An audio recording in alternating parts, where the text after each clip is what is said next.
ঠিক 2 বিশ্বকাপ আগে চ্যাম্পিয়ন হয়েছিল অস্ট্রেলিয়া টি-20 বিশ্বকাপে। 2 বিশ্বকাপ পর অর্থাৎ 2021-এর পর 22-24 এবারে 26 প্রথম রাউন্ড থেকে বাদ পড়ে যেতে হলো সেই 2021 বিশ্বকাপের চ্যাম্পিয়ন অস্ট্রেলিয়াকে। 2009 সালের পর অর্থাৎ দীর্ঘ প্রায় 17 বছর পর অস্ট্রেলিয়া প্রথম রাউন্ড থেকে ছিটকে গিয়েছে।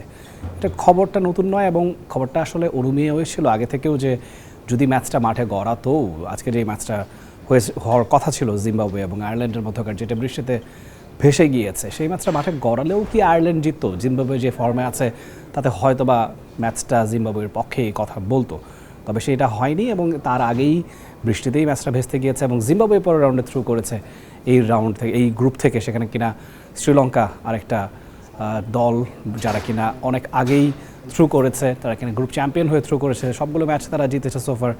এবং অস্ট্রেলিয়ার আর একটা ম্যাচ বাকি আছে, সেটা এখন একটা ডেড রবার ছাড়া কিছুই নয়। ওমানের বিপক্ষে ম্যাচটার ফলাফল কিছুই আর ইম্প্যাক্ট ফেলবে না এই গ্রুপে।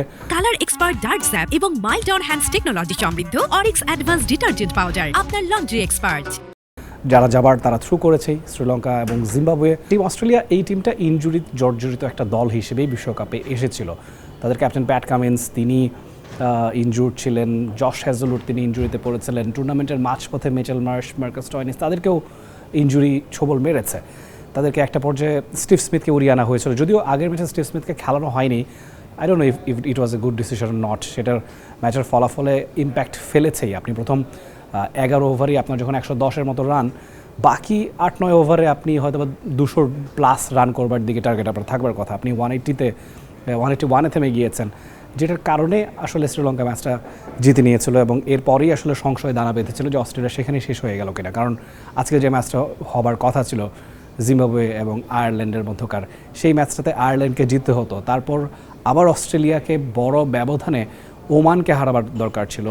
নেট রান রেটের ফেরে হয়তো বা অস্ট্রেলিয়া গেলে যেতেও পারতো, যেটা অস্ট্রেলিয়ার ক্যাপ্টেন মিচেল মার্শ তিনি বলছিলেন যে আসলে অনেকটাই তারা সৃষ্টিকর্তার দিকেই তাকিয়ে আছে, যে সেই ক্ষেত্রে যদি বৃষ্টি থেমে যেত, যদি খেলা মাঠে গড়াতো, যদি আয়ারল্যান্ড জিততো, অনেক ধরনের ইফস অ্যান্ড বাটসের সম্মুখীন অস্ট্রেলিয়ার মতো দলটার হতে হয়েছে, যেটা কিনা ভেরি আনইউজুয়াল। আপনি টি-20 বিশ্বকাপ বলুন, 50 ওভারের বিশ্বকাপ বলুন, টেস্ট চ্যাম্পিয়নশিপ বলুন, কোথাওই আসলে আপনি অস্ট্রেলিয়াকে এমন হতশ্রী অবস্থায় কখনোই আপনি দেখেননি যে জিম্বাবুয়ে আয়ারল্যান্ডের ম্যাচের দিকে অস্ট্রেলিয়ার তাকিয়ে থাকতে হচ্ছে।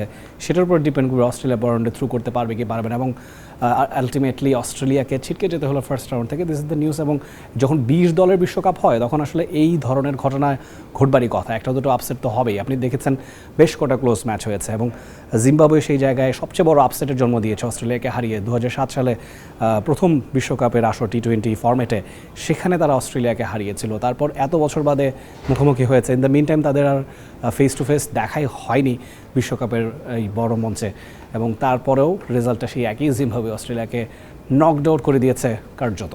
এবং এই বিশ্বকাপ জমে উঠেছে এবং জমজমাট সবগুলো ম্যাচ নিশ্চয়ই টি স্পোর্টসের পর্দায় দেখতে ভুলবেন না। Rifat Tanvir Rafi, T Sports.